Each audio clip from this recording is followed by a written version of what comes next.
Hello friends, मैं जुनिया खान और आप लोग का अपने यूट्यूब चैनल जुनिया खान जीएस पे स्वागत है। दोस्तों, आज का टॉपिक है आपका बंगाल विजय। वो बंगाल विजय जो खुद में एक समृद्धशाली प्रदेश था, जो खुद में एक अपनी ताकत रखता था।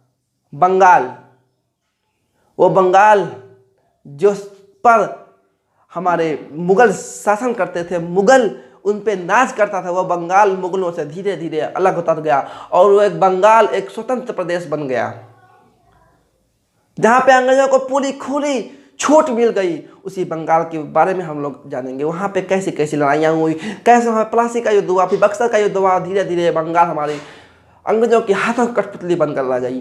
तो चलिए वीडियो को शुरू करते हैं। लेकिन दोस्तों, उससे पहले आपको वीडियो पसंद आया तो हमारा वीडियो पसंद आए तो लाइक जरूर करिएगा, और अगर आप हमारे चैनल पर नए हैं तो हमारे चैनल को सब्सक्राइब करिए ताकि सबसे पहले नोटिफिकेशन आपके पास पहुंचे।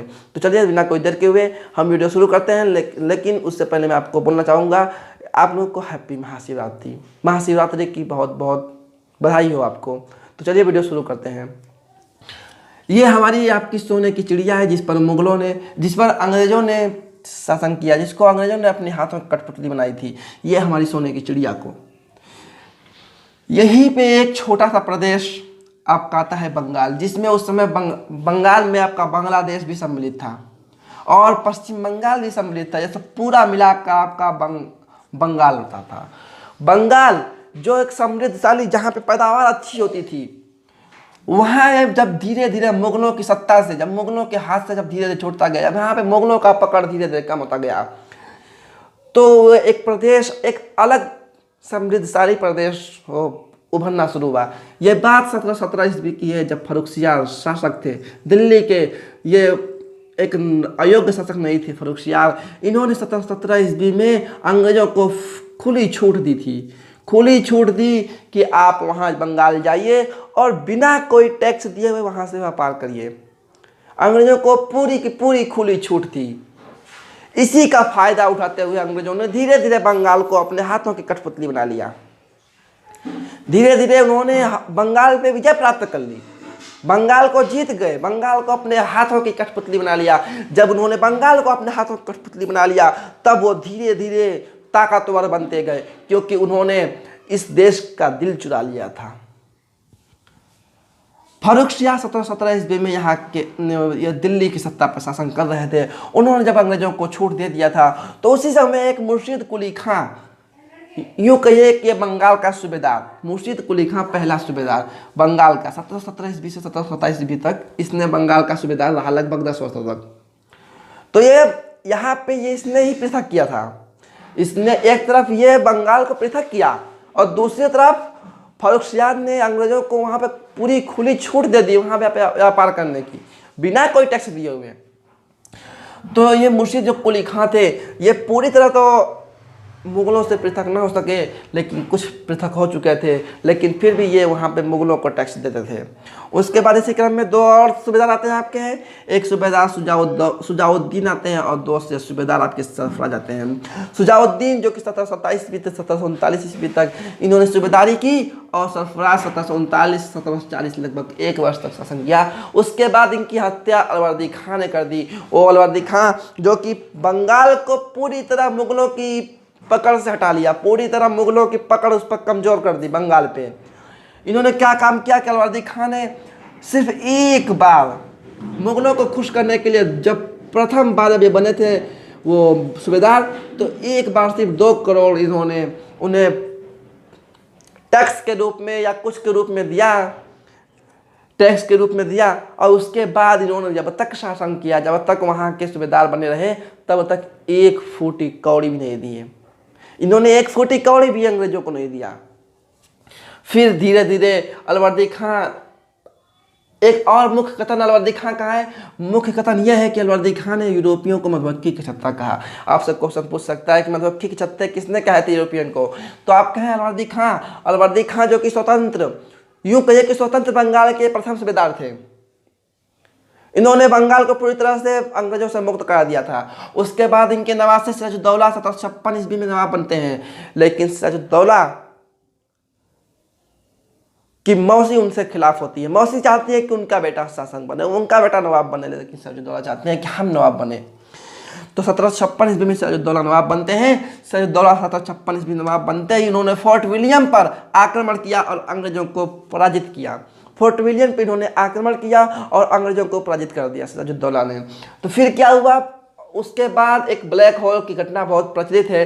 ब्लैक होल या काल कोठरी घटना, आप लोगों ने नाम सुना होगा। ब्लैक होल या काल कोठरी घटना जो कि 20 जून 1756 ईस्वी में हुआ था। 20 जून 1756 ईस्वी में हुआ था। इस घटना में क्या हुआ था कि कहा जाता है कि सिराजुद्दौला ने एक कोठरी में, एक बहुत ही तंग कोठरी में लगभग 146 लोगों को रात भर बंद कर दिया। उन्होंने उसमें दम घुटने से लगभग सभी की मौतें हो गई, सिर्फ और सिर्फ 23 बचे। इसको बहुत तेज हवा दिया गया। इसको हालवेल ने बहुत तेज प्रचलित किया, इसका बहुत प्रचार किया कि ऐसा उसने कहा, ऐसा उसने किया, सिराजुद्दौला ने ऐसा किया। हालवेल ने बहुत प्रचलित किया, सिराजुद्दौला को बदनाम किया हालवेल ने। लेकिन कहाँ तक सच कहाँ तक झूठ, इसका कोई लिखित प्रमाण, मतलब कि इसका कोई पुख्ता सबूत नहीं है कि ऐसा सिराजुद्दौला ने किया था। लेकिन हालवेल ने बताया कि ऐसा इसने किया था।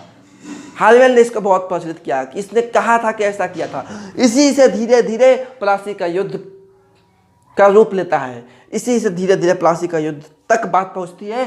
और प्लासी का युद्ध अलीनगर की संधि के बाद, जो कि कलकत्ता का पुराना नाम आपका अलीनगर है, उसके बाद प्लासी की लड़ाई होती है, जो कि इतिहास में, भारत के इतिहास में बहुत ही 1757 ईस्वी बहुत ही आपकी ऐतिहासिक हिस्ट्री, ऐतिहासिक हमारी इंडिया की हिस्ट्री में ऐतिहासिक सन है 1757 ईस्वी की। इसी में प्लासी की लड़ाई लड़ी गई थी, जो कि अंग्रेजों और सिराजुद्दौला के बीच 23 जून 1757 ईस्वी को लड़ाई हुई थी, जिसमें मीर जाफर जो कि सेनापति सिराज के थे, राय दुर्लभ जो कि दीवान थे सिराज के, घसीटी बेगम जो कि मौसी थी सिराज के। लेकिन ये सारे सब के सब गद्दार थे, ये सब के सब हाथ मिलाए थे अंग्रेजों से, सब गद्दार। मीर जाफर सेनापति सिराज, नमक खाया सिराज का, राय दुर्लभ नमक खाए सिराज के, घसीटी बेगम जो कि उनकी मौसी थी, इन्होंने भी अंग्रेजों की सपोर्ट किया, अंग्रेजों को साथ दिया, जिसमें सिराज की हार हुई।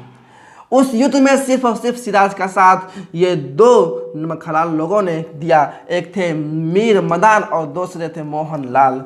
मोहनलाल और मीर मदान ने सिराज का साथ दिया इस युद्ध में। फिर भी सिराज का इस युद्ध में, प्लासी के युद्ध में हार हुआ। और उसके बाद मीर जाफर गद्दार, मीर जाफर जिसको अंग्रेजों ने 1757 ईस्वी को इसे बंगाल का नवाब बना दिया, ये बहुत खुश हुआ। लेकिन ये सिर्फ नाम का नवाब था, काम का कुछ नहीं।